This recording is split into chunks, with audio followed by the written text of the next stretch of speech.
Hello दोस्तों, मैं doctor Gita Awasthi नई कहानी के साथ आपसे मुखातिब हूँ। दोस्तों, एक उम्र के बाद जी चाहता है कि हम फिर से अपने बचपन में पहुँच जाएं।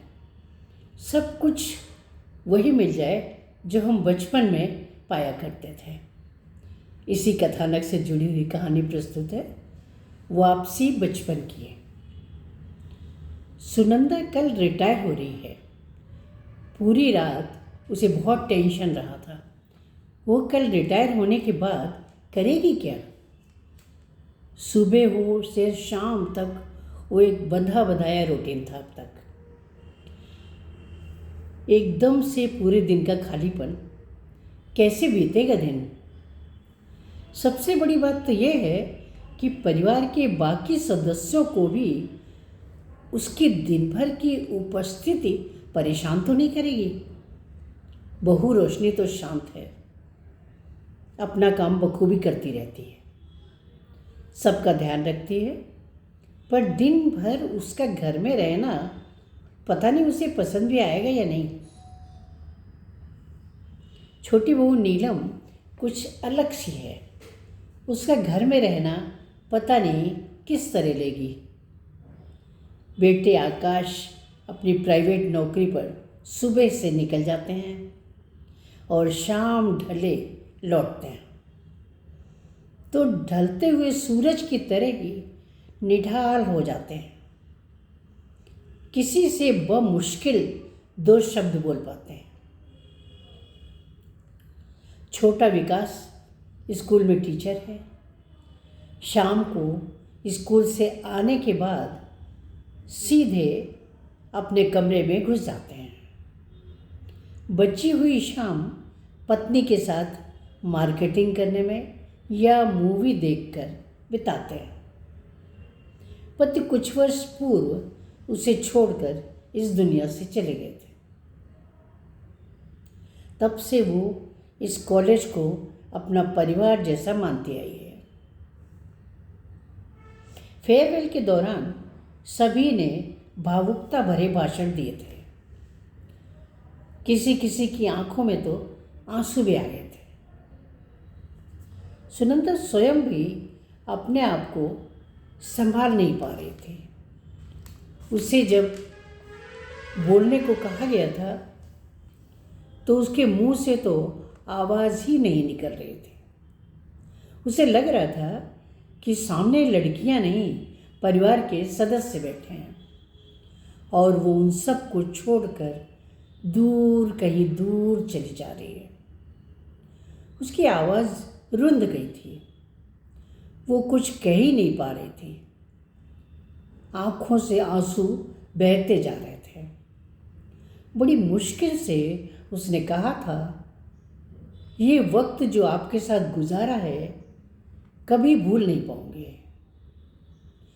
मैं चाहती हूँ आप भी मुझे कभी न भूलें। वक्त निकाल कर आना जाना बनाए रखिए।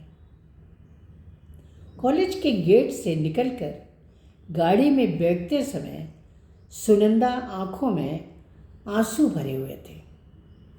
वो बार बार कॉलेज की दीवारों को देख रही थी। उसे लग रहा था जैसे वो मायका छोड़ रही हो। कुछ फ्रेंड्स उसे घर तक छोड़ने भी आई थी।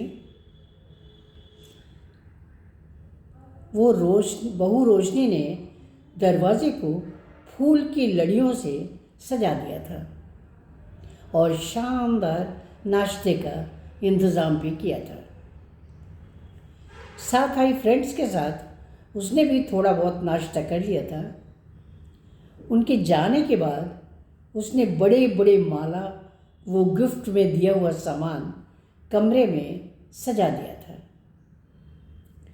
माला खिड़की में लटका दिया था और वो स्वयं पलंग पर लेट गई थी। वो एकटक छत को निहार रही थी। कल तक वो अलार्म बजते ही छत को निहारना छोड़ बेड छोड़ देती थी। आज ऐसा लग रहा था जैसे अब उसके पास कोई काम बचा ही नहीं। बाकी की जिंदगी वो करेगी क्या। कितना सूनापन, जैसे आकाश में बादल का टुकड़ा बनी वो तैर रही है। उसके आसपास कोई नहीं है, उसके आसपास कोई रास्ता भी नहीं है, उस तक सूरज या चांद की रोशनी भी नहीं आ रही है। वो अंधेरे में रास्ता ढूंढ रही है। तभी रोशनी ने चाय के कप के साथ कमरे में प्रवेश किया था। मम्मी, एक कप चाय और ले लीजिए, दिन भर थक गई होंगी। सुनंदा उठकर बैठ गई थी। रोशनी ने चाय का कप उनके हाथ में पकड़ा दिया था। चाय सिप करते करते सुनंदा सोच रही थी कि उसे अपनी व्यस्तता के बहाने ढूंढने ही पड़ेंगे, वरना घर में बंद रहना उसके लिए कठिन होगा। थकान के कारण सुनंदा की आंखें नींद से बोझिल होने लगी थी। वो स्वर्गीय पति के बारे में सोचते सोचते सो गई थी कि काश वो होते तो शायद जिंदगी अलग ही होती। नींद में सपने आते रहे और सुनंदा करवटें बदल बदल कर सोती रही। रोशनी ने आकर सुनंदा को जगाया था, तब उसकी नींद खुली थी। रोशनी ने उसे हिलाकर कहा था, मम्मी, शाम के 7 बज गए हैं, जगेंगे नहीं तो रात को नींद बिल्कुल नहीं आएगी। सुनंदा उठकर बैठ गई थी और अपने कमरे का टीवी ऑन कर दिया था। रात को खाना डाइनिंग टेबल पर सबके साथ ही खाया था। फिर कुछ देर बाहर लॉन में जाकर बैठी रही थी। रात को 10 बजे बेडरूम में आ गई थी और सिरहाने रखी मन्नू भंडारी की किताब आपका बंटी उठा ली थी। फिर लेटकर उसने किताब पढ़ने की कोशिश की थी। किताब में कुछ घंटे वो व्यस्त रहे थे। फिर पलकों पर भारीपन छाने लगा था और किताब हाथ से छूट गई थी। सुबह वो उठी थी तब रसोई से बर्तनों की खड़खड़ाहट की आवाज़ आ रही थी। इसका मतलब रोशनी सबके लिए चाय बना रही थी। नीलम देर तक सोती है। उसकी चाय विकास कमरे में ही ले जाता है। सुबह की रोटी सेकने का काम नीलम का ही होता है। दाल सब्जी चाय के बाद रोशनी बना देती है। वैसे नीलम रसोई में काम करना नहीं चाहती, पर देवरानी जिठानी में दुराव ना हो ये सोचकर सुनंदा ने ही कार्य विभाजन कर दिया था। शाम की सब्जी नीलम बनाती थी और पराठे रोशनी सेकती थी। सुबह बिट्टू का टिफ़िन रोशनी तैयार कर देती थी। बाकी लोग चाय के साथ बिस्किट लेकर सुबह 10 बजे खाना खा लेते थे। अब हो सकता है सुनंदा का शेड्यूल बदल जाए। सुनंदा ने खिड़की से बाहर निहारा था तो सूर्यदेव अपने पूरे प्रताप के साथ बादलों के बीच विचरण कर रहे थे। सुनंदा ने पैर फर्श पर रखे थे और बाथरूम की ओर बढ़ी थी।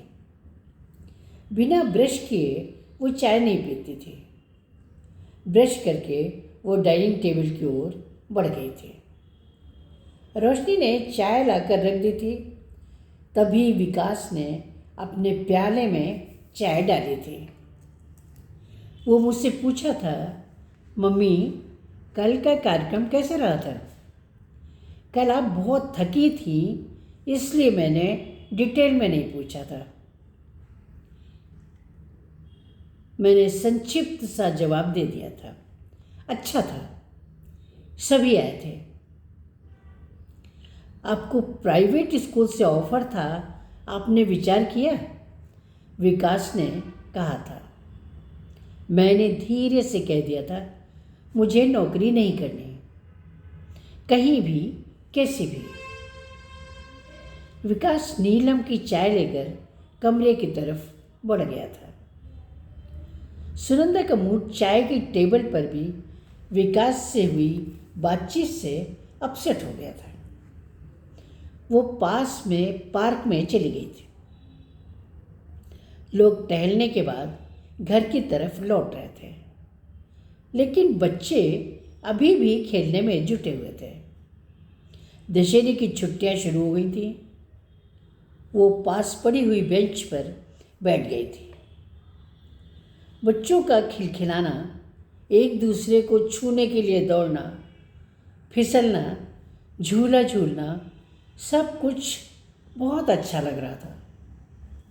थोड़ी देर में पार्क खाली हो गया था, लेकिन सुनंदा एक घने पेड़ की छाया में पड़ी बेंच पर बैठ गई थी।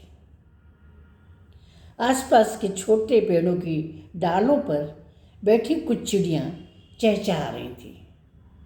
सुनंदा का जी चाह रहा था कि वो भी कुछ गुनगुनाए। उसने गुनगुनाने की कोशिश की थी। पहले कभी वो अच्छा गाती थी, पर सालों बीत गए थे और उसने गाना छोड़ रखा था। फिर वो जाकर झूले पर बैठ गई थी। उसे पींगे बढ़ाने में और झकोले लेने में बड़ा मज़ा आ रहा था। उसे लगा था कि वो 65 साल पहले वाली नंदो बन गई है। हल्के हल्के मुस्कुराते हुए वो थोड़ी देर तक झूला झूलती रही थी। उसे बड़ा हल्कापन महसूस हो रहा था। कॉलेज से लौटने के बाद वो जो भारीपन महसूस कर रही थी, वो दूर हो गया था। वो जब पार्क से शाम को घर आ रही थी, तो उसे कुछ बुजुर्ग पार्क के अंदर जाते हुए दिखे थे। उसने सोचा था कि शायद टहलने जा रहे होंगे, परंतु बाद में उसे पता चला था कि एक चलता फिरता क्लब है उन लोगों का। वे बुद्धिजीवियों में से हैं। वे किसी भी राजनीतिक, सामाजिक या धार्मिक टॉपिक पर चर्चा करते हैं, पिकनिक मनाते हैं, उम्र के मुताबिक गेम्स खेलते हैं, एक दूसरे की प्रॉब्लम्स सॉल्व करने का प्रयास करते हैं। वो लोग ऐसे लोगों की हेल्प करने की कोशिश भी करते हैं जो असहाय है या किसी घटना की चपेट में आकर असहाय हो जाते हैं। सुनंदा को लगा था कि उसे उसके जीवन का लक्ष्य मिल गया है। उसने उस क्लब की सदस्यता ले ली थी। मासिक शुल्क 500 रुपये महीने था। उसी राशि से क्लब की सारी कार्रवाई चलती थी। सदस्यों का बर्थडे भी मनाया जाता था। वो खर्च सदस्य को अलग से देना होता था। इत्तेफाक से 1 सप्ताह बाद ही सुनंदा का बर्थडे था। उसे अच्छा लग रहा था कि कुछ नए लोगों के साथ वो अपना बर्थडे मना पाएगी। उसने घर में सबको बता दिया था कि घर में जो पूजा पाठ वो बर्थडे पर करती है, वो सवेरे ही कर लेगी। घर का छोटा सा कार्यक्रम वो सुबह निपटा लेगी। शाम को वो अपना पूरा समय पार्क वाले क्लब को देगी। शाम हुई थी। वो होस्ट थी, इसलिए थोड़ा सा पहले पहुंच गई थी।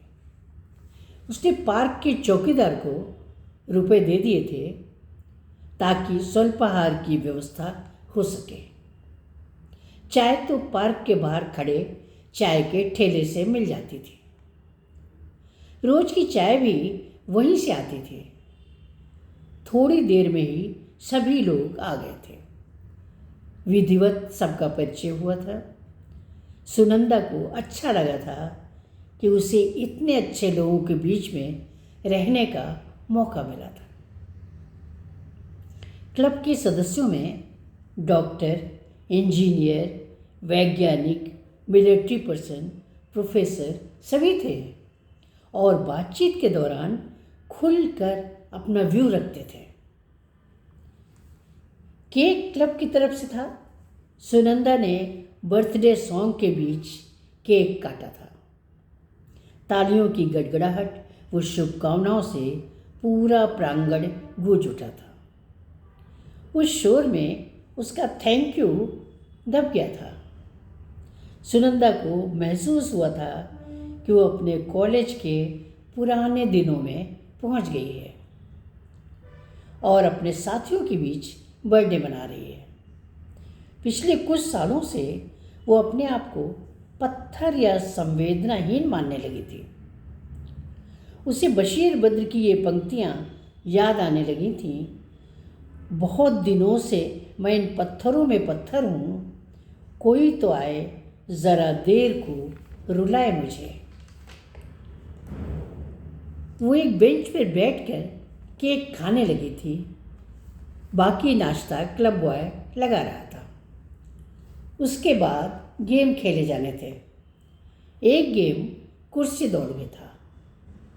सुनंदा को जज का दायित्व निभाना था, इसलिए वो बैठकर बुजुर्गों को दौड़ते हुए देख रही थी। बड़ा मज़ा आ रहा था। वे सभी छोटे बच्चों की तरह एंजॉय कर रहे थे। सुनंदा खुद भी अपने बचपन में पहुंच गई थी। पहेलियाँ बुझाई गई थी, जोक्स व कविताएं भी सुनाई गई थी। अंत में तंबोला भी खेला गया था। सुनंदा ने ही तंबोला खिलवाया था। समापन के बाद सब बैठकर बातें करने लगे थे। सुनंदा चुपचाप बैठी इस नए बदलाव के बारे में सोच रही थी। तभी एक आवाज़ आई थी, सुनंदा जी, एक बार फिर से जन्मदिन की शुभकामनाएं। वैसे आप कितने साल की हो गई हैं? सुनंदा ने सिर उठाकर देखा था तो रिटायर्ड डॉक्टर त्रिपाठी जी उसके पास खड़े थे। सुनंदा ने बेंच पर उनके बैठने के लिए जगह बना दी थी और वे बैठ गए थे। सुनंदा ने मुस्कुरा कर कहा था, डॉक्टर साहब, महिलाओं से उनकी उम्र नहीं पूछी जाती। डॉक्टर त्रिपाठी ने भी मुस्कुरा कर कहा था, हाँ, मुझे भी लगता है आपको गलत रिटायर कर दिया गया है। इतनी उम्र की तो आप लगती भी नहीं हैं। सुनंदा धीरे से मुस्कुरा दी थी। डॉक्टर त्रिपाठी ने सुनंदा की हॉबीज़ के बारे में बात की थी। इत्तेफाक था कि उनके शौक आपस में बहुत मिलते जुलते थे। उन्होंने आपस में फ़ोन नंबर एक्सचेंज कर लिए थे। अगले दिन सुबह डॉक्टर त्रिपाठी का फ़ोन आया था। वे फुल डे पिकनिक के लिए अकेले कहीं जाने वाले थे। सुनंदा को पूछा था कि क्या वे उसके साथ चलना पसंद करेंगी। नाश्ता खाना पर्याप्त है, लेने की ज़रूरत नहीं है। सुनंदा ने आधे घंटे बाद बताने को कहा था। इस बीच वो सोच विचार में लगी रही थी कि ग्रुप की बात अलग है, पर अलग से अकेले किसी के साथ जाना क्या ठीक रहेगा? परिवार व समाज क्या कहेगा? उसकी इमेज कैसी बनेगी? फिर सुनंदा ने अपने आप से पूछा था कि क्या हम बचपन जैसे इनोसेंट नहीं रहे? फिर हमारे मन में पाप ही क्यों आता है? क्या साफ सुथरे माहौल में हम बातचीत नहीं कर सकते? क्या नारी और पुरुष का साथ होना पाप का ही द्योतक है? अगर नहीं तो हम अच्छे दोस्त तो बन ही सकते हैं। हाँ, वो डॉक्टर त्रिपाठी से दोस्ती करेगी। उसने डॉक्टर त्रिपाठी को फ़ोन लगाया था और हाँ कह दिया था। सवेरे 8 बजे डॉक्टर त्रिपाठी कार लेकर आ गए थे। सुनंदा ने चाय ऑफ़र की थी, पर उन्होंने कहा था, चाय थर्मस में रखी है, कप प्लेट भी है, जब चाहेंगे पी लेंगे। सुनंदा डॉक्टर त्रिपाठी के बगल की सीट में बैठ गई थी। गाड़ी आगे बढ़ाते हुए डॉक्टर त्रिपाठी ने पूछा था, क्या मैं गाना गा सकता हूँ? अच्छा तो नहीं गाता, पर गुनगुना लेता हूँ। आपको पसंद नहीं आएगा तो ऑडियो चला दूंगा। सुनंदा ने सहमति दे दी थी। डॉक्टर त्रिपाठी ने गाना शुरू कर दिया था। नीले गगन के तले धरती का प्यार पले, ऐसे ही जग में आती हैं सुबहें, ऐसे ही शाम ढले। स्वर अच्छा था।